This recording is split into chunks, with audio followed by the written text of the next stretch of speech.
Hello and welcome everybody, I'm SocioPsycho, and today we take a look at Heldric, the Legend of the Shoemaker. Now, when we look at this game, it was created by Astral Byte, and it proclaims to be a sort of tower defense, builder, hack and slash. And there is a lot wrong with that statement, but let's go into the options menu. And I'm actually impressed with the options menu. We obviously have the game options, even the HUD scale. I mean, that's nice to have here. When you go into the video, you have plenty of screen resolutional options and everything you'd really expect from a more low budgetal game. But what is nice about it is the fact that it has the description when you scroll over each and every one of them. And that's nice to have. The audio in the game, the music is decent, but there's not too much of a sound system come to ambient sound, and what there is very repetitive and kind of dull. Your input keys all pretty easy to rebind, no issue, as you can see. So obviously achievements, yada yada. When we go into a game, it's actually a very small game, and one gripe about this is that it only has a campaign mode. Now, I don't expect a co-op mode or a multiplayer mode, and they don't plan on putting any of that in. But they don't even have like a skirmish mode or even a randomizational map part of a skirmish mode. So you just have this base campaign, and when you look into the base campaign itself, it has different playabilities: easy, normal, and hard and challenging. Like it says here, your challenging mode, you have to survive a set number of waves. All the buildings and upgrades that you're able to have for that map are completely accessible. Now, what does that mean for that map? And let me show you here.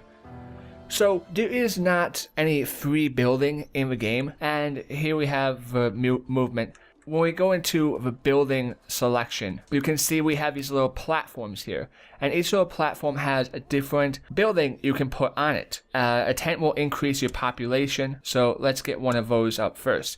And so let me explain exactly what is going on here before it seems like too much. So here we have the objective: survive 10 more waves. Okay, simple enough. For waves incoming in a minute 30. If we double click on this, then we'll get an income of money just like you would in a tower defense game by ushering in the next wave of attackers before the time is complete. Let's get another tent up here. Basic tent for 2 people, population cap +2. Max villagers for this map is 25. Respawn rate +1%. Now, we can rotate. One thing that is nice, how it looks, individual buildings, but each individual building is stuck on an individual plot, and they kept it this way. They don't want any free building because they said that it would mess up the AI pathing, which I actually find, okay, they built the game that way, but for that to be the reason is kind of funny because the AI pathing isn't all that great to begin with. And many times in my playthrough, I've encountered multiple times where enemies either get stuck on buildings, on trees, on rocks, it's been an issue. So here you have the villagers. We have 7 out of 9, and more will spawn in time. Now, what this entails is the enemy will come from a certain point. As you can see, you have a mini-map, but there is no overview toggle map. And you're bound to your character. The villagers early on are pretty worthless outside of a blacksmith. So if you look here, we have a blacksmith, and the blacksmith allows a creation of weapons to be handed to the villagers. It increases their damage. Until you really start getting that, the villagers are more of a meat shield than anything else.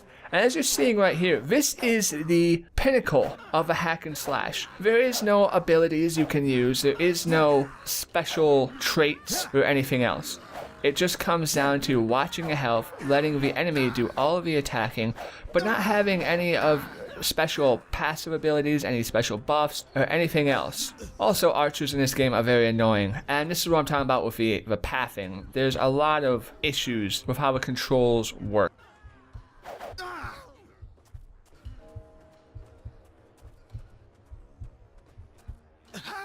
I don't even know how I died right there. That doesn't even make sense. Okay, let's try this again and look for... Let's build this up. We have 150. Let's actually build some defenses up. Now there's different sort of defensive structures, and there isn't all that many, but we'll pop some up here so you can see. Cost 8,000. We'll bump it up again. Now we have an abundance of money because this is a challenge mode, and it's a survival wave. In the other regulatory missions, you gain money throughout the map. Your civilians generate gold, and you pretty much just continue building a kingdom like that.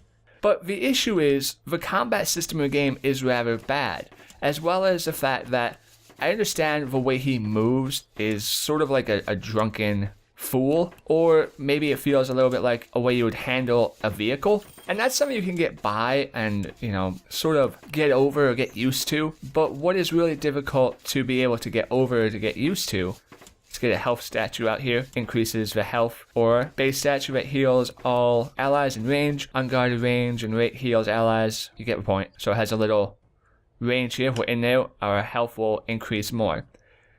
But the movement system, as you can see, is very bad.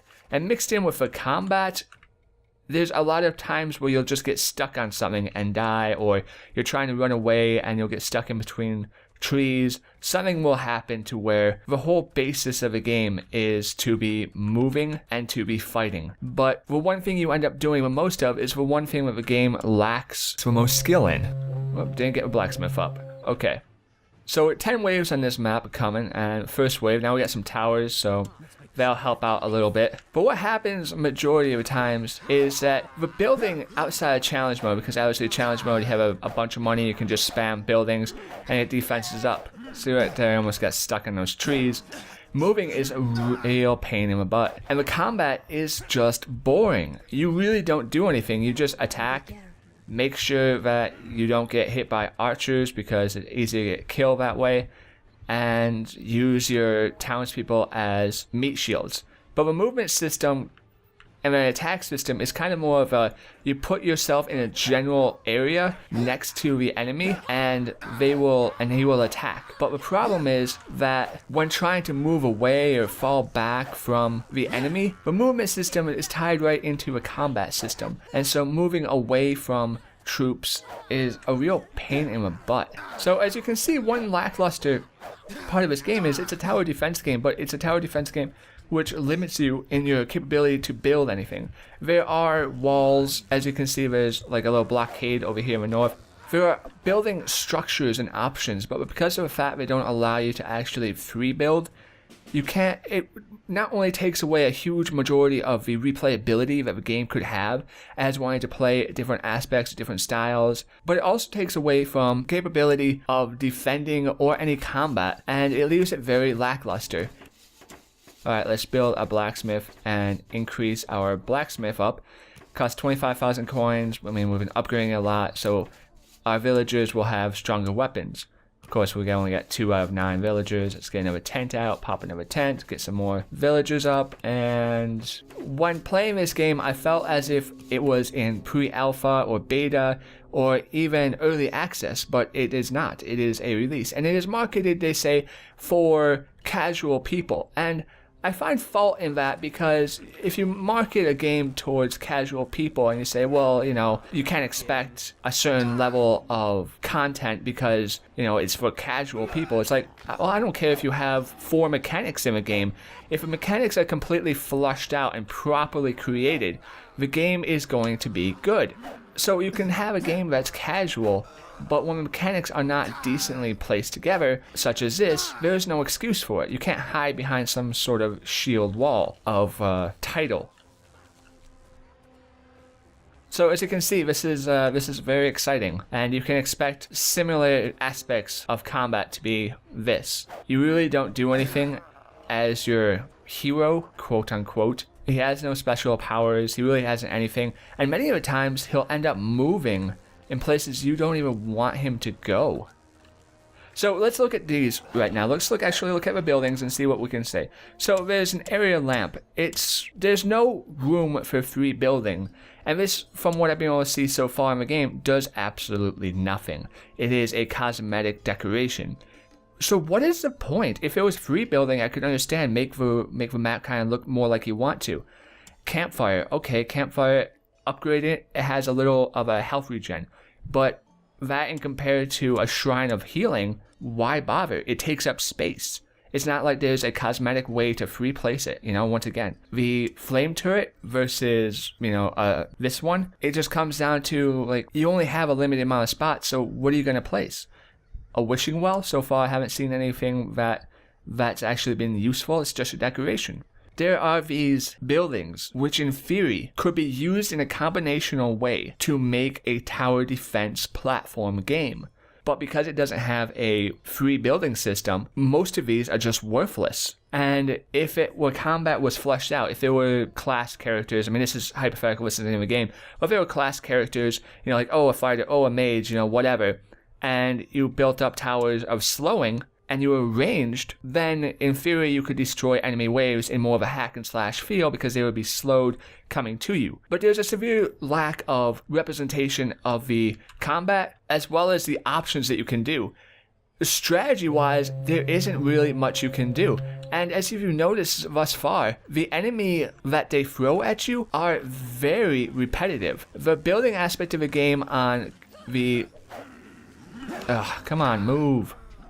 See, I couldn't even move there. The way the control is and the movement system is so bad that I'm clicking and saying move, get out of there, move, and it won't move and you die. And there's a building.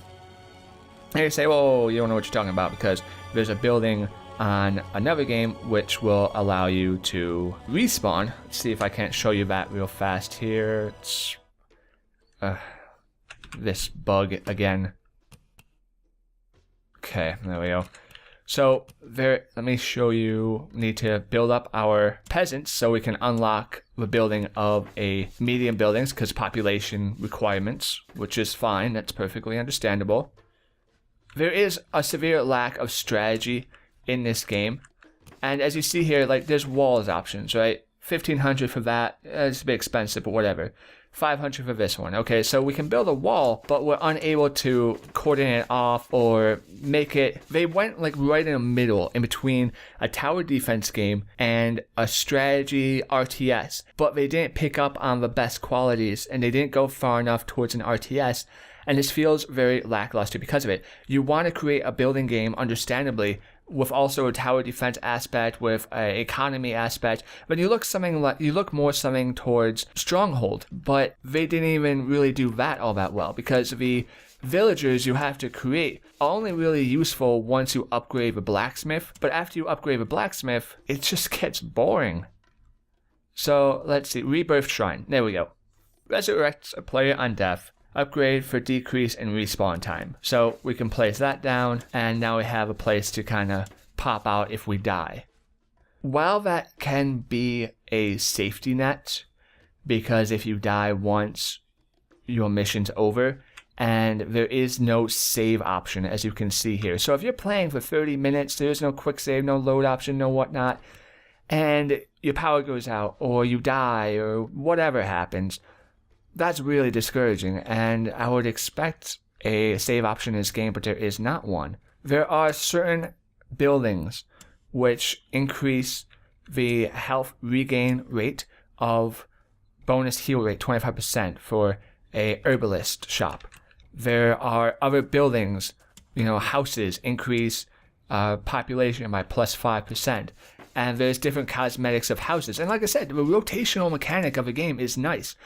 It is a game concept for this which is really beautiful, but the implication that they managed to do for the game is just lackluster. When you fight, and he's moving to the side, you just get in a general direction, and it's very difficult to actually say, okay, I want you to hit this one guy, or I want you to go after this one guy. And then if you want to move away, many times you'll get caught on something, or it has a really slow reaction time. It is not as flushed out as it should be, which is a real shame.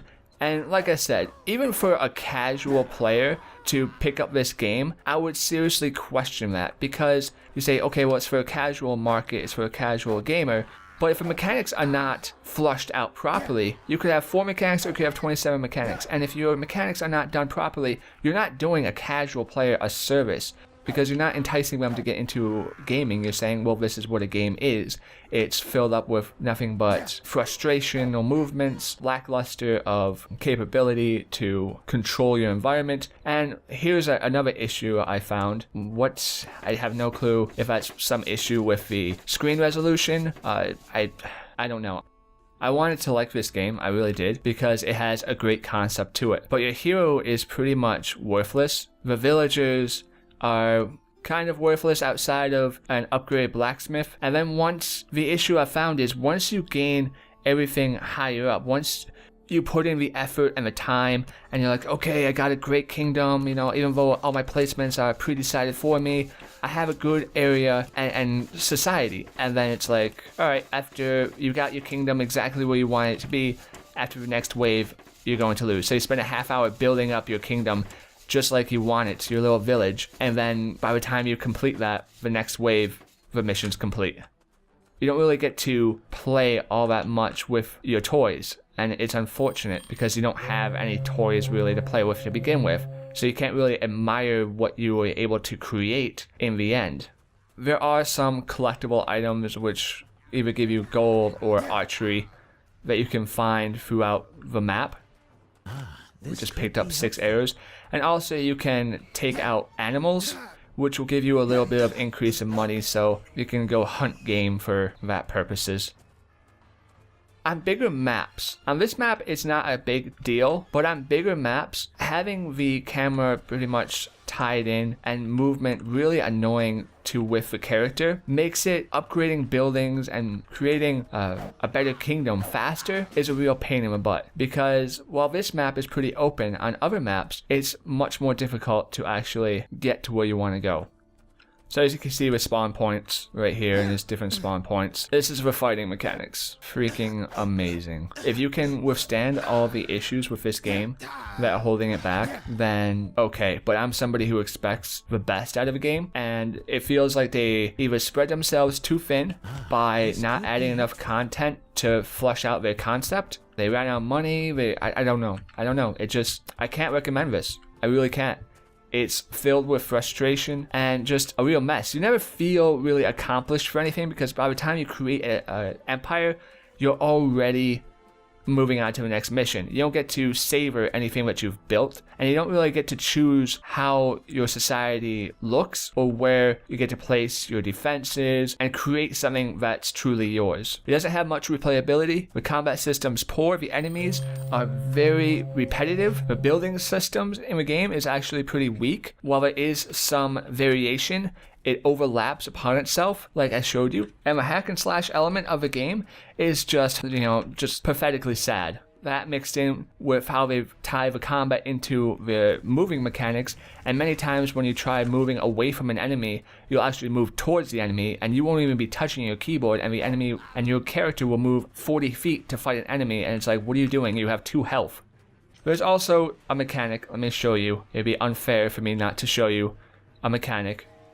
You have these barrels that you get periodically. They're like little TNT barrels. And we can place this down. Of course, we want to do so on an actual group of enemies. Place the barrel down and it blows it up. And did damage, kill that guy, did damage to this guy. You can scroll in, graphically, the game is really, it's not a horrible looking graphic game for the budget size that it's come from.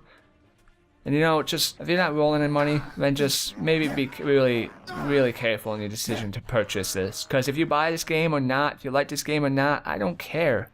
But I don't want you buying a game that you're going to regret. And if this helps you in not getting a game that you're going to regret, or if it helps you getting a game that you want, then that's what it's there for. And so I'll see you next time, everybody. I've been SocioPsycho.